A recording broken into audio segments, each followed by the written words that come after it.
School জীবনের প্রথম প্রেম, যেই সময় তার সব থেকে বেশি পড়াশোনায় মনোযোগ দেওয়ার কথা ছিল, তখন ছেলেটা এক মেয়ের প্রেমে অন্ধ হয়ে যায়।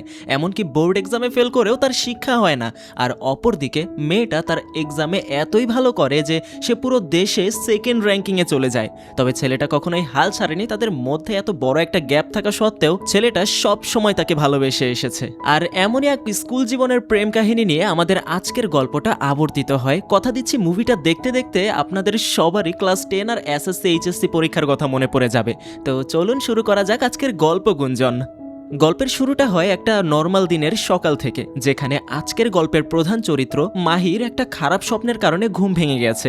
স্বপ্নে সে দেখতে পায় তার আজ অঙ্ক পরীক্ষা, কিন্তু সে খাতায় কিছু না লিখে চুপচাপ বসেছিল, কারণ সে অঙ্কে খুবই খারাপ একজন ছাত্র। এক কথায় বলতে গেলে সে অঙ্ককে খুবই ভয় পায়। এক পর্যায়ে কোনো উপায় না পেয়ে সে পকেট থেকে একটা নকল বের করে, কিন্তু স্যার সেটা দেখে নেয় এবং তাকে প্রিন্সিপালের রুমে নিয়ে যাওয়া হয়। সেখানে তাকে 100 বছরের জন্য সাসপেন্ড করা হয়েছিল। এখানে মূলত তার স্বপ্নটা ভেঙে গেছে। আর তার এই অঙ্কে ভয় পাওয়ার একমাত্র কারণ তাদের স্কুলের ম্যাথের টিচার নগেন্দ্র স্যার। তার থেকে সবাই অঙ্ক বুঝবে তো দূরের কথা, তিনি ক্লাসে ঢুকলেই স্টুডেন্টসদের প্যান্ট ভিজে যায় ভয়ে। ঘুম থেকে উঠেই মাহি ফ্রেশ হয়ে পড়তে বসে যায়, কিন্তু ম্যাথ বই সামনে দেখতেই তার পড়ার ইচ্ছাটাই যেন চলে যায়। কিছুক্ষণ পর সে তার টেবিলের ড্রয়ার থেকে একটা ছবি বের করে।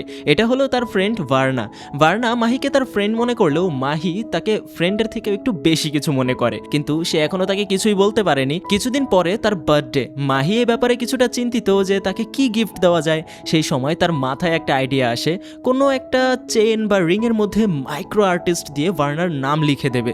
সেজন্য সে সবসময় মাইক্রো আর্টিস্টের খোঁজে বেরিয়ে পড়ে এবং বাড়িতে বলে যায় বন্ধুর বাড়িতে গ্রুপ স্টাডি করতে যাচ্ছে। এরপর বেশ অনেকক্ষণ খোঁজবার পরে সে এক আর্টিস্টের খোঁজ পায়। সেখানে গিয়ে সে যখন আর্টিস্টকে তার গার্লফ্রেন্ডের নাম লেখানোর কথা বলে, তখন আর্টিস্ট তাকে সরাসরি না করে দিয়ে বলে সে কোনো নিব্বা গার্লফ্রেন্ড বয়ফ্রেন্ডের নাম লেখে না, তার আর্টকে নষ্ট করতে চায় না। কেননা তারও ওই বয়সে একটা মেয়ে আছে। সে যেমন চায় না তার মেয়ে কারোর সাথে প্রেম করুক, ঠিক তেমনই সে অন্য কাউকে প্রেম করতেও দেবে না। মাহি তখন তার মন খারাপ করে সেখান থেকে একটু দূরে চলে যায় এবং একা একা বসে থাকে। কিছুক্ষণ পর মাইক্রো আর্টিস্ট চলে গেলে তার অ্যাসিস্ট্যান্ট রাফি তার কাছে আসে এবং তাকে সান্ত্বনা দিয়ে বলে যে তার কাজটা হয়ে যাবে। এখন তার বস বাড়িতে গেছে লাঞ্চ করার জন্য, এই সুযোগে সে তার গার্লফ্রেন্ডের নামটা লিস্টে এন্ট্রি করিয়ে দিলে তারপর রাতের বেলা সেটা করে রাখবে। যেটা দেখে মাহি তার কাছে জানতে চায় সে রিস্ক নিয়ে কেন হেল্প করছে। তখন রাফি তাকে জানায় আসলে সে নাকি তার বসের মেয়েকেই ভালোবাসে। তার বসের কথাবার্তায় মনে হয় না তাদের সম্পর্কটা সে মেনে নেবে, কিন্তু সে চায় না তার বসের কারণে অন্য কারো ভালোবাসায় বাধা হয়ে দাঁড়াক। এইভাবে তাদের মধ্যে বেশ কিছুক্ষণ কথা হতে থাকে। কথায় কথায় রাফি তার কাছে তার গার্লফ্রেন্ডের ব্যাপারে জিজ্ঞাসা করে, এই যে কিভাবে তাদের দেখা হলো এইসব ওইসব। তখন গল্পটা বেশ কয়েক মাস পেছনে চলে যায়। একটা সুন্দর কলোনি যেখানে মাহি এবং তার মা একসাথে থাকে। আর থেকেও না থাকার মতো রয়েছে তার দাদি। সারাদিন কি একটা নাম খাতার মধ্যে লিখে যায় পুণ্যের জন্য। বাড়িতে প্রায় সমস্ত কাজই মাহির করতে হয়। এই বাজার নিয়ে আসা কিংবা পরিষ্কার পরিচ্ছন্নতার কাজ সব মাহিকেই করতে হয়, কিন্তু এই ব্যাপারটা মাহির একদমই পছন্দ না। এর ওপরে তার মা এবং দাদি তাকে এখনো বাচ্চা হিসেবে সম্বোধন করে, যেটাও তার একদম পছন্দ না। এজন্য সে সারাদিন ঘরের মধ্যে কোনো না কোনো বিষয় নিয়ে ঝগড়া করতে থাকে। সেদিন সকালবেলায়ও মাহির মা তাকে কিছু টাকা দিয়ে দোকানে পাঠিয়ে দেয় চিনি কিনে নিয়ে আসার জন্য, যে ব্যাপারটা মাহি খুবই বিরক্ত হয়। কিন্তু এতে কোনো লাভ হয় না। সাইকেল নিয়ে বেরিয়ে পড়ে মার্কেটে যাওয়ার উদ্দেশ্যে। মাঝপথে সে দেখতে পায় একটা গোলুমলু চেহারার ছেলে তার বন্ধু রবির সাথে হাতাহাতি করছে এবং তার টাকা ছিনিয়ে নিচ্ছে।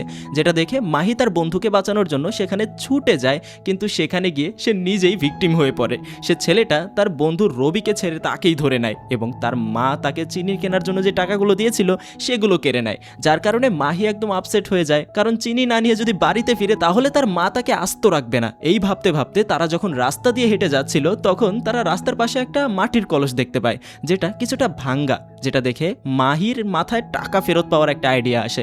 সে এটাকে নিয়ে রাস্তার কোণে দাঁড়িয়ে থাকে। বেশ কিছুক্ষণ পর একটা ছেলে সেই দিক থেকে আসতে নিচ্ছিল। সে সময় মাহি ইচ্ছা করেই তার গায়ের সাথে ধাক্কা খায় এবং কলসিটা হাত থেকে ফেলে দেয় এবং সেই ছেলেটার সামনে কান্নাকাটি করতে শুরু করে এবং কলসির ক্ষতিপূরণ চাইতে শুরু করে। যেটা দেখে সেই ছেলেটা তখন তাকে ক্ষতিপূরণ দেওয়ার জন্য রাজি হয়, কিন্তু মানি ব্যাগ খুলে দেখতে পায় যে তার কাছে শুধুমাত্র 50 টাকা আছে। তাই সে তাদেরকে 50 টাকা দিয়েই বলে পাশে তার দোকানে গেলে বাকি টাকাগুলো ফেরত দিতে পারবে। মাহি ও রবি তখন তার সাথে সেই ছেলেটার দোকানে যায়, কিন্তু দুর্ভাগ্যবশত দোকানে কোনো ক্যাশ ছিল না। তাই সে তাদেরকে আরো কিছুক্ষণ অপেক্ষা করতে বলে, কোনো কাস্টমার আসলে সেখান থেকে তাদেরকে টাকা বুঝিয়ে দেবে। তাই সে অপেক্ষায় তারা দোকানের বাইরে কাস্টমারের অপেক্ষায় বসে থাকে, কিন্তু দেখতে দেখতে 1 ঘন্টা পার হয়ে যায় কিন্তু কোনো কাস্টমার আসে না। আর তার কিছুক্ষণ পর তারা দেখতে পায় যে ছেলেটা তাদের কাছ থেকে টাকা ছিনিয়ে নিয়েছিল সে ছেলেটাই দোকানে এসেছে শার্ট কেনার জন্য। আসলে মাহি এবং রবির কাছ থেকে যে টাকাগুলো সে ছিনিয়ে নিয়েছিল সেগুলো দিয়ে সে এখন শার্ট কেনার জন্য এসেছে। কিছুক্ষণ পর সেই ছেলেটা যখন শার্ট কিনে দোকান থেকে বেরিয়ে যায় তখন মাহি এবং রবি দোকানে গিয়ে তাদের টাকা নিয়ে নেয়। সেই সময় মাহি তাকে এই ছেলেটার ব্যাপারে দোকানদারের কাছে জিজ্ঞাসা করলে দোকানদার তাকে জানায় এই ছেলেটা তার দোকান থেকে জামা কাপড় কিনে নিয়ে যায় তার নিজেরই গার্লফ্রেন্ডকে ইমপ্রেস করার জন্য। মানে ভাবুন, আপনার দোকান থেকে কেউ জামা কাপড় কিনে নিয়ে গেল, সেগুলো পরে আপনার গার্লফ্রেন্ডকে ইমপ্রেস করার জন্য ছেলেটা যাচ্ছে, কেমন লাগবে তখন? যে কথা শুনে মাহি দোকানদারকে অফার করে যে সে এই ছেলেটাকে এলাকা ছাড়া করবে শুধুমাত্র সেই শার্টগুলো দিয়ে যেগুলো ওই ছেলেটা মাত্র কিনে নিয়ে গেছে। প্ল্যান অনুযায়ী তারা তখনই সেই ছেলেটার পিছু নেয়, যেখানে সে ছেলেটা কিছুক্ষণ আগে কেনার নতুন শার্ট পরে মেয়ের বাড়ির সামনে বসেছিল। মাহি তখন সেম এক ডিজাইনের শার্ট সেখানকার এক শরবতওয়ালাকে পরিয়ে দেয়, যার ফলে সে তখন একদম অতিষ্ঠ হয়ে এলাকা থেকেই পালিয়ে যায়। এখন মাহির কাছে তো আরো একটা শার্ট অবশিষ্ট আছে, সেটা সে একটা ভিক্ষুককে দান করে দেয়। সেই সময় পাশ দিয়ে একটা স্কুল ড্রেস পরা মেয়ে তার মায়ের সাথে স্কুটারে করে বাড়িতে ফিরছিল। মাহিকে গরিব দুঃখীদের সাহায্য করতে দেখে পুরোটা রাস্তা সে মাহির দিকেই তাকিয়ে থাকে। এই মেয়েটার নাম হলো ভার্না। হ্যাঁ, গল্পের শুরুতে যে ভার্নার কথা বললাম। তারপর আরো বেশ কয়েকটা দিন এই ঘটনার পুনরাবৃত্তি ঘটে, যেটা মাহি লক্ষ্য না করলেও রবি দেখতে পায়। সেদিন ভার্না যখন মাহিকে দেখতে সেদিক দিয়েই যাচ্ছিল, ব্যাপারটা রবি আরো ভালোভাবে লক্ষ্য করে এবং সঙ্গে সঙ্গে মাহিকে জানায়। মাহিও তখন সাথে সাথে সাইকেল নিয়ে তাদের পিছু করতে শুরু করে, এইটা দেখার জন্য যে কে তাকে এভাবে স্টক করছে। কিছুক্ষণ পিছু করার পর তারা ন্যাশনাল কলেজের সামনে এসে পৌঁছায়, যেটা দেখে তারা ভাবে ভার্না হয়তো কলেজেরই স্টুডেন্ট, যেখানে সে তো মাত্র ক্লাস 10-এ পড়ে। জানা যায় আজ এই কলেজে ফ্রি অ্যাডমিশন চলছে, যেটা শুনে মাহি জানতে চায় এখনো তো বোর্ড এক্সামই হয়নি, তাহলে অ্যাডমিশন কিভাবে হচ্ছে? তখন সিকিউরিটি গার্ড তাদেরকে জানায় যে বোর্ড পরীক্ষা পর্যন্ত অপেক্ষা করলে এখানে নাকি সিট পাওয়া যায় না, তাই আগে থেকেই সিট কনফার্ম করতে হয় তাদের জন্য। যেটা শুনে তাদের মধ্যে একটা আশা জেগে ওঠে যে ভার্না হয়তো ক্লাস 10-এর স্টুডেন্ট। তখন তারা একটু সময় নষ্ট না করে কলেজের ভেতর প্রবেশ করে, যেখানে ঢুকতেই তাদের সঙ্গে কিছুটা খারাপ হয়ে যায়। পাশ দিয়ে এক সিনিয়র বাইক চালিয়ে যাওয়ার সময় তাদের গায়ে কাদা পানি ছিটিয়ে দেয়, যেটা দেখে সিনিয়র তখন তাদেরকে তাদের হোস্টেলের চাবি দিয়ে বলে তারা যেন সেখানে গিয়ে ফ্রেশ হয়ে নেয়। হোস্টেল রুমে গেলে মাহি জানালার সামনে একটা দূরবীন দেখতে পায়, যেটা দিয়ে কলেজ ক্যাম্পাসের আশেপাশের সবকিছু অনেক সুন্দরভাবে দেখা যায়। যেখানে চোখ রাখতেই মাহি ভার্নাকে দেখতে পায়, আর ভার্নাকে দেখে তার এতটাই পছন্দ হয় যে সাথে সাথেই সে তার প্রেমে পড়ে যায়। কিছুক্ষণ পর মাহি দেখতে পায় তারা কলেজ থেকে বেরিয়ে যাচ্ছে, যেটা দেখে মাহি তার বন্ধু রবিকে সেখানে ফেলেই বেরিয়ে আসে এবং পুনরায় ভার্নাকে ফলো করতে শুরু করে। এক পর্যায়ে তারা একটা বাজারে গিয়ে পৌঁছায়। এখানে এদিক ওদিক তাকাতে গিয়ে ভার্না মাহিকে প্রথমবারের মতো খেয়াল করে। ভার্না তাকে ইশারায় হাই জানায়, যেখান থেকেই তাদের কথাবার্তা শুরু হয়। সেখানে লাগানো কালো বোর্ডে লিখে তারা একে অপরকে তাদের নাম জিজ্ঞাসা করে। মাহি তার নাম বোর্ডে লিখতে পারলেও ভার্না তার নামটা মাহিকে জানাতে পারে না, আর এক সময় তারা চলে যায়। এরপর বেশ কয়েকটা দিন কেটে যায়, মাহি ভার্নাকে আর কোথাও দেখতে পায় না, কিন্তু তার মনে যে ভার্নার জন্য যে অদ্ভুত একটা অনুভূতি কাজ করছিল সেটা সে কোনোভাবেই প্রকাশ করতে পারছিল না। তাই সে বুঝতে না পেরে একটা খালি কাগজে ভার্নার প্রতি তার এই অনুভূতিগুলো লিখতে শুরু করে। আর জীবনের এই স্টেজ দিয়ে হয়তোবা আপনাদের মধ্যে অনেকেই গেছেন, যেখানে হয়তোবা কাউকে পছন্দ হয়েছে কিন্তু জানা থাকে যে তাকে হয়তো কখনোই পাবো না, কিন্তু মাহির সাথে এমনটা হয় না। এর কিছুদিন পর একদিন মাহি স্কুল থেকে সাইকেল চালিয়ে ফেরার সময় একটা পার্কের পাশ দিয়ে যাচ্ছিল, সেখানে সে ভার্নাকে তার ফ্রেন্ডদের সাথে খেলতে দেখতে পায়। মাহি তার কাছে যাওয়ার সাহস পায় না, তাই সে সেখানে সাইকেল দিয়ে চক্কর কাটতে শুরু করে। একসময় খেলতে খেলতে ভার্নার হাত থেকে সেই প্লাস্টিকের প্লেটটা পার্কের পাঁচির টপকে রাস্তায় এসে পড়ে, যেটা নিতে যখন ভার্না পার্কের বাইরে আসে তখন সেখানে তার সাথে মাহির দেখা হয়ে যায়। আর এভাবেই আজকে প্রথম তাদের দুজনের মধ্যে সরাসরি কথা হলো। আবার ভার্না তাকে জানায় কিছুদিন আগে সে তাকে এক কাপড় ছাড়া বুড়ো লোককে শার্ট দিয়ে সাহায্য করেছিল, সেদিন থেকেই সে তাকে অবজার্ভ করে বেড়াচ্ছে এবং তার সাথে বন্ধুত্ব করতে চায়। এরপর মাহি কিছু বলে ওঠার আগেই ভার্না তাকে একটা ব্রেসলাইট পরিয়ে দিয়ে বলে এখানে একদম ছোট ছোট করে দেখো তোমার নাম লেখা আছে। এই ব্রেসলেটটা দেওয়ার কারণ হলো ভার্না মানে কেউ যদি তার সামনে কোনো ভালো কাজ করে তাহলে তাকে কোনো একটা রিওয়ার্ড দেওয়া প্রয়োজন। এখন মাহি এসব কিছু বুঝতে পারছিল না যে ভার্না নিজ থেকে তার সাথে ফ্রেন্ডশিপ করতে যাচ্ছে, তাই এই ব্যাপারে সে স্কুল শেষে তার বন্ধুর সাথে কথা বলছিল। সেই সময় ভার্না এবং তার বন্ধুরা সেখান দিয়ে যাচ্ছিল, সেখানে দূর থেকে রবি ভার্নার ফ্রেন্ড দীপিকাকে দেখে তার মনেও লাড্ডু ফুটতে শুরু করে। মাহি তখন তাকে ভার্না ও দীপিকার সাথে পরিচয় করিয়ে দেয়। এরপর তারা তখন সেখানে বেশ অনেকক্ষণ একসাথে সময় কাটায়, যে সময়টাতে মাহি যেন শুধু ভার্নার মধ্যেই হাবুডুবু খাচ্ছিল, কিন্তু সে কিভাবে ভার্নাকে বন্ধুত্বের থেকে পরের স্টেপে নিয়ে যাবে তার কোনো উপায় খুঁজে পাচ্ছিল না। এতে তার বন্ধু বলে এখন প্রপোজ করাটা ঠিক হবে না, মেয়েরা এই সময় সবকিছু সবকিছু তাদের বাবা মাকে বলে দেয়। একবার কলেজে উঠে গেলে তাদের মধ্যে আর এই স্বভাবটা থাকে না, তাই এখন যদি একসাথে কলেজ পর্যন্ত থাকা যায় তাহলেই কেল্লা ফতে। আর মেয়েরা সবসময় ছেলেদের নিজেদের ফ্রেন্ড বানায়, এরপর ধীরে ধীরে ব্যাপারটা বয়ফ্রেন্ডের দিকে আগায়। সো চিল করো। এরপর তারা তখন সেখান থেকে বাড়িতে ফিরে যায়, যেখানে মাহি সোজা বাড়িতে ফিরে তার মায়ের কাছে যায় এবং তার কলেজ অ্যাডমিশন সম্পর্কে কিছু ভেবেছে জিজ্ঞাসা করে। এতে তার মা বলে ওঠে যে এখনো তো পরীক্ষা দেওয়া বাকি, পরীক্ষার পর ভেবে দেখা যাবে। কিন্তু মাহি তাকে এখন থেকে এইসব ব্যাপারে চিন্তা করতে বলে। মাহির মুখে এইসব কথা শুনে তার মা বুঝে যায় যে মাহি কোনো না কোনো কলেজ পছন্দ করে রেখেছেই, তাই সে কথা না ঘুরিয়ে সরাসরি জিজ্ঞাসা করে বসে কোন কলেজে ভর্তি হতে চাস। মাহি তখন ন্যাশনাল কলেজের কথা বলে, যেখানে কিছুদিন আগে ভার্না প্রি অ্যাডমিশন নিয়েছে, এখন যে তাকে ওই কলেজে ভর্তি হতে হবে। এখানে বলে রাখি, মাহি এবং ভার্না পাশাপাশি দুটো আলাদা স্কুলে পড়ে। যেমনটা আগে বলেছিলাম, মাহি বাকি সবগুলো সাবজেক্টে খুব ভালো স্টুডেন্ট হলেও ম্যাথে একদম কাঁচা, তাই সে ক্লাসের সব থেকে ভালো স্টুডেন্টের থেকে টাকার বিনিময়ে নিজের হোমওয়ার্ক করিয়ে নেয়। সবাই যখন পিটি করার জন্য বাইরে যায় তখন সে ক্লাসে বসে বসে এই হোমওয়ার্কগুলো করে। অন্য সব সময়ে ক্লাসের স্টুডেন্টসরা হাঙ্গামা চিল্লাচিল্লি করলেও যখন ম্যাথ ক্লাস অর্থাৎ নগেন্দ্র স্যারের আসার সময় হয়ে যায়, সেই সময় থেকেই সবাই যেন একদম ভদ্র হয়ে যায়। ক্লাসের আশেপাশের সেই সময়টায় পরিবেশ একদম নীরব হয়ে যায়। সব স্টুডেন্টরা আগে থেকেই তাদের হোমওয়ার্ক টেবিলে জমা করে দেয়। সেদিন নগেন্দ্র স্যার ক্লাসে প্রবেশ করে, একটা মেয়ের হোমওয়ার্কের খাতা দেখতেই তার মনে সন্দেহ জাগে যে এটা সে কোথা থেকে নকল করেছে। তাই সে মেয়েটাকে বোর্ডে নিয়ে একই অঙ্ক সবার সামনে করতে বলে।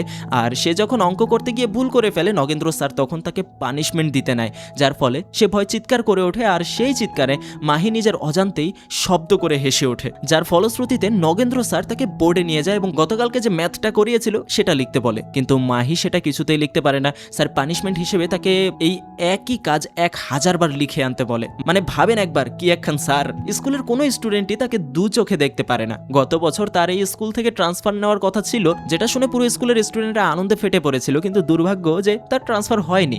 তিনি এমন পার্সোনালিটির যে স্টুডেন্টদের বাইরে কোথাও টিউশন নেওয়ার অনুমতিও দেয় না, এতে নাকি তার সম্মানহানি হবে। বাড়িতে গিয়ে সে তার মায়ের কাছে জিজ্ঞাসা করে ন্যাশনাল কলেজে ভর্তি করার ব্যাপারে তারা কি সিদ্ধান্ত নিয়েছে।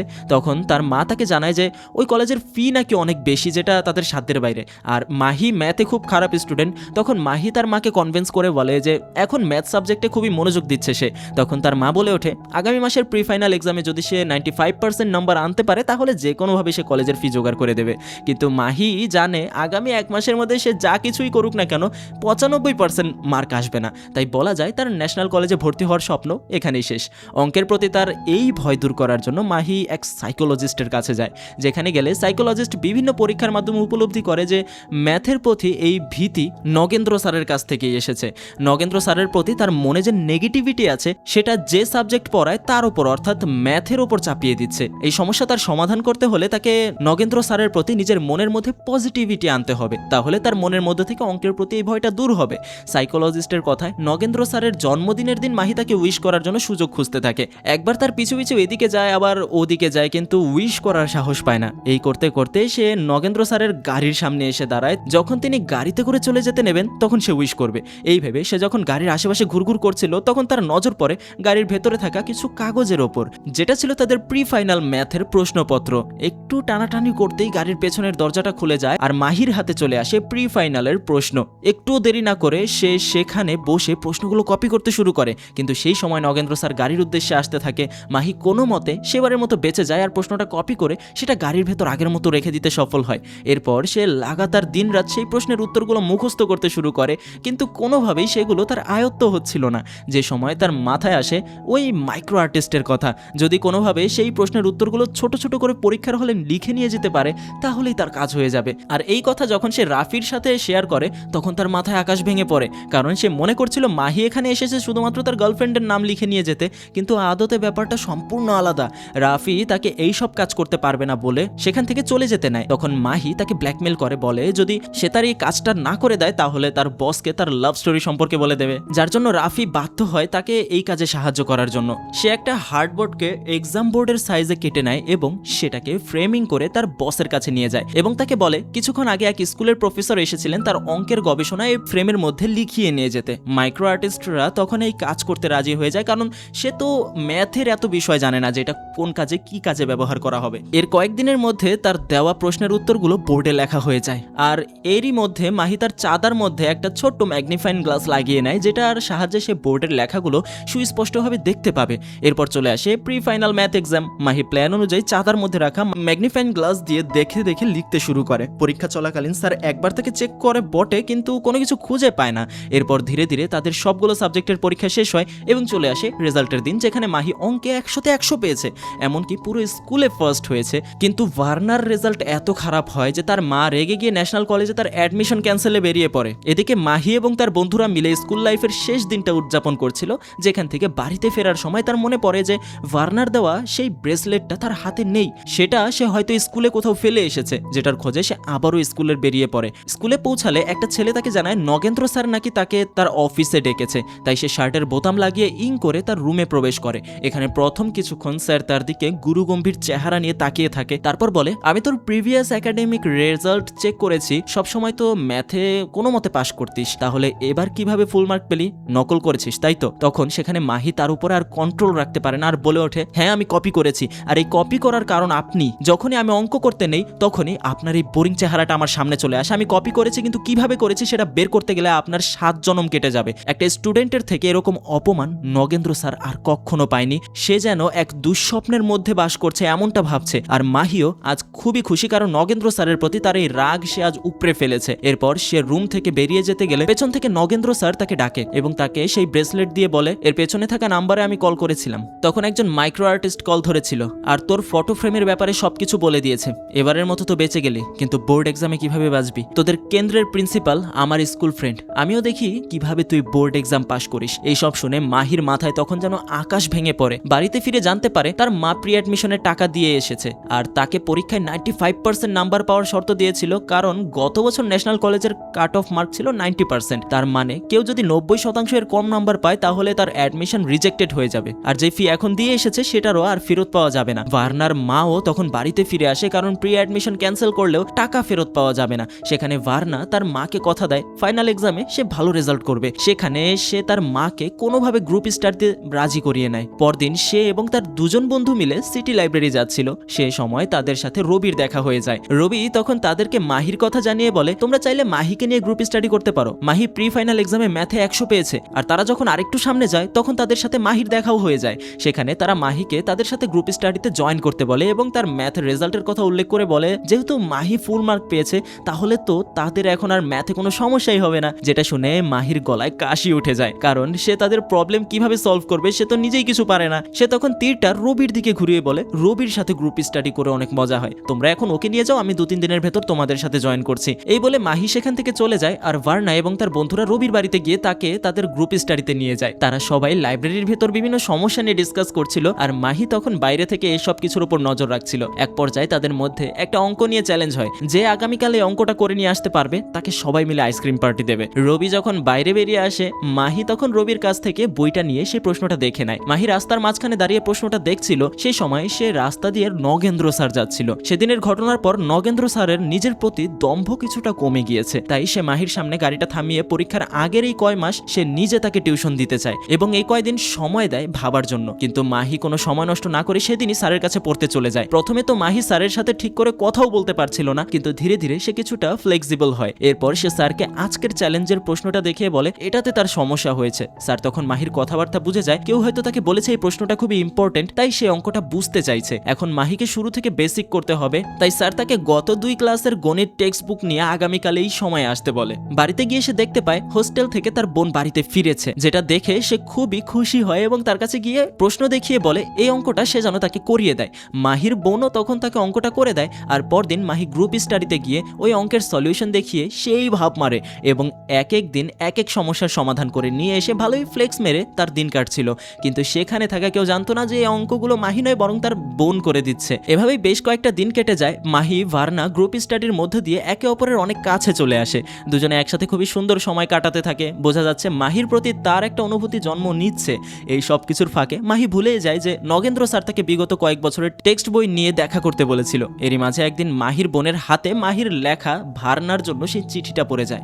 সাথে সাথেই সে মাহির কাছে আসে এবং মেয়েটা কে এই কথা জিজ্ঞাসা করে। মাহি তো তাকে কিছুই বলে না, উল্টো তার কাছ থেকে চিঠিটা কেড়ে নিয়ে সেটা মুখে গিলে ফেলে। এরপর যখন সে গ্রুপ স্টাডি করার জন্য সাইকেল নিয়ে বেরিয়ে পড়ে তখনও তার বোন তার পিছু নেয় এবং লাইব্রেরিতে গিয়ে পৌঁছায়। সেখানে গিয়ে তাদের সকলের সাথে কথা বলে বুঝতে পারে মাহি এসব ভার্নার জন্য করেছে।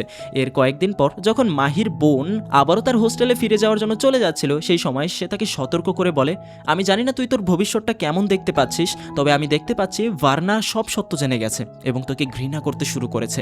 যে কথাগুলো মাহিকে অনেকটা ভাবিয়ে তোলে। সত্যিই তো, কোনো না কোনো দিন ভার্না হয়তো এই সব কিছু জেনে যাবে, তখন সে কি করবে? এই ভাবতে ভাবতে তার তখন নগেন্দ্র স্যারের কথা মনে পড়ে যায়। সাথে সাথেই সে পূর্ববর্তী সকল ক্লাসের গণিতের বই নিয়ে স্যারের বাড়িতে হাজির হয় এবং তার পায়ে ধরে ক্ষমা চায়, তার কাছে আবারও টিউশন নিতে চায়। স্যারও তখন তাকে ক্ষমা করে দেয় এবং মাহির মনে যেসব ভয় কিংবা প্রশ্ন রয়েছে সেগুলো দূর করতে শুরু করে। ধীরে ধীরে মাহি তার আশেপাশের সবকিছুর মধ্যে গণিতের ছাপ দেখতে পায়, আর এভাবেই সে গণিতে পারদর্শী হতে শুরু করে। নগেন্দ্র স্যারের সাথেও তার সম্পর্কটা ধীরে ধীরে বন্ধুত্বে রূপ নিতে শুরু করে। তারা একসাথে বাইরে ঘুরতে যায়, মাঠে খেলাধুলা করে।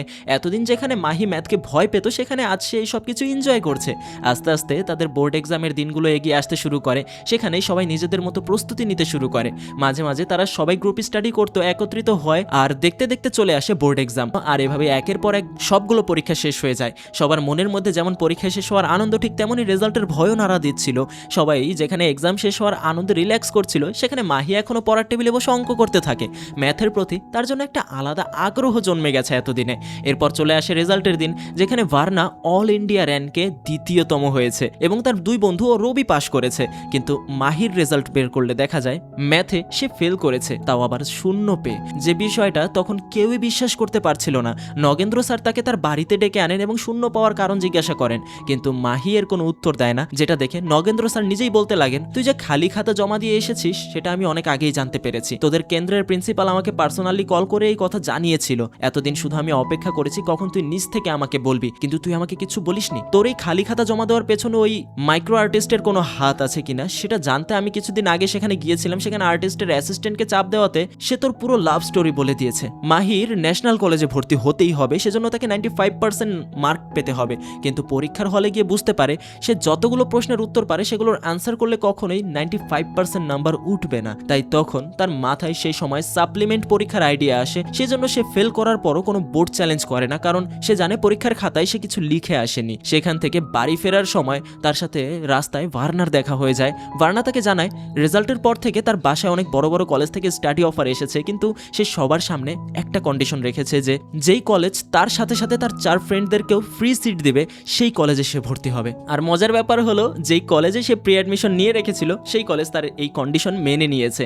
আর তারপর সে তাকে তার ম্যাথ খাতা আবারও রিচেকিং করাতে বলে। কোনোভাবে পাস মার্ক চলে আসলেই সে তাদের সাথে ভর্তি হয়ে যাবে। সে সময় ভার্নাকে তো সে কথা দিয়ে দেয় যে রিচেকিং এর জন্য অ্যাপ্লাই করে দেবে, কিন্তু সে তো জানে এতে কোনো লাভ হবে না। সেদিন বিকালে মাহি একা একা পার্কে বসেছিল। নগেন্দ্র স্যার তখন তাকে দেখে তাকে তার সাথে করে নিয়ে যায়। এমন একটা খোলা মাঠে বসে কথা বলতে শুরু করে, যেখানে এক পর্যায়ে তিনি বলে ওঠেন, আমি আমার কলেজে এক জুনিয়রকে ভালোবেসে ফেলেছিলাম। সেই ছিল আমার জীবনের প্রথম ভালোবাসা। পরে তাকে বিয়েও করেছি, কিন্তু এখন আমরা আর একসাথে থাকি না। কিন্তু তার সাথে কাটানো স্মৃতিগুলো এখনো মনের মধ্যে রয়ে আছে। প্রথম ভালোবাসাগুলো এরকমই মনের মধ্যেই থেকে যায়। এরপর তিনি মাহিকে কথা দিতে বলেন যে সাপ্লিমেন্ট পরীক্ষায় লেটার নাম্বার পেলেও সে ওই কলেজে ভর্তি হবে না যে কলেজে ভার্না ভর্তি হবে। এমনটা কথা দিলে সে নিজে তাকে আবার টিউশন করাবে। মাহি তখন তার হাতে হাত রেখে কথা দেয় যে সে ওই কলেজে ভর্তি হবে না। এরপর সে তার বন্ধুদের এবং ভার্নাকে কনভিন্স করে যে বন্ধু হয়ে থাকতে হলে একই কলেজে পড়তে হবে, এটা ইম্পর্টেন্ট না। আর ক্লাস 10-এর নাম্বার খুবই ইম্পর্টেন্ট হয়ে থাকে, তাই সে সিদ্ধান্ত নিয়েছে সাপ্লিমেন্ট পরীক্ষা দেবে। এরপর সে আবারও পরীক্ষার প্রস্তুতি নিতে শুরু করে। আর সাপ্লিমেন্ট পরীক্ষার রেজাল্ট পাবলিশ করলে দেখা যায় মাহি সম্পূর্ণ ফুল মার্ক পেয়েছে। আর মজার ব্যাপার হলো, তার টোটাল নাম্বার ভার্নার থেকেও 2 বেশি। যে খবরটা মাহি নিজে নগেন্দ্র স্যারকে কল করে জানায় এবং এটাও জানায় যে ভার্না যে কলেজে ভর্তি হয়েছে সেও সেই কলেজে ভর্তি হতে চলেছে। কিন্তু সে তো স্যারকে কথা দিয়েছিল এই ব্যাপারে। এই কথার প্রেক্ষিতে মাহি তার স্যারকে বলে, আপনার কলেজ জীবনে যদি কেউ আপনাকে আপনার ভালোবাসার থেকে দূরে চলে যাওয়ার কথা বলতো, তাহলে কি আপনি তাদের কথা শুনে দূরে চলে যেতেন? এই কথার পরিপ্রেক্ষিতে স্যার তাকে কিচ্ছু বলতে পারে না। ঠিকই তো, সেদিন যদি তাকে কেউ জুনিয়রের সাথে প্রেম করতে বারণ করতো, তাহলে কি সে এই বারণটা শুনতো? কখনোই না। মাহি তো কলেজে উঠে গেল, কিছুদিন পর হয়তো সে ভার্নাকে প্রপোজ করবে, যেমনটা সে ভেবে এসেছিল। আর তারপর তাদের কলেজ লাইফ খুবই সুন্দর কাটবে। আর সাথে এখানেই শেষ হলো আমাদের আজকের গল্পটা। ভার্নার সাথে তার গল্পটা কিন্তু বেশ ভালোই জমে গিয়েছে অবশেষে একদম শেষ পর্যন্ত। তো এখন দেখা যাক সামনে কি হয়। তো মনে মনে কল্পনা করতে থাকুন কেমন লাগলো আজকের গল্পটা, সবাই কমেন্ট করে জানাতে পারেন। আর এই যে স্ক্রিনে যদি আরো একটা ভিডিও ভেসে উঠে থাকে, চমৎকার একটা ভিডিও দিয়ে দিয়েছি, ক্লিক করে দেখা শুরু করতে পারেন। ধন্যবাদ।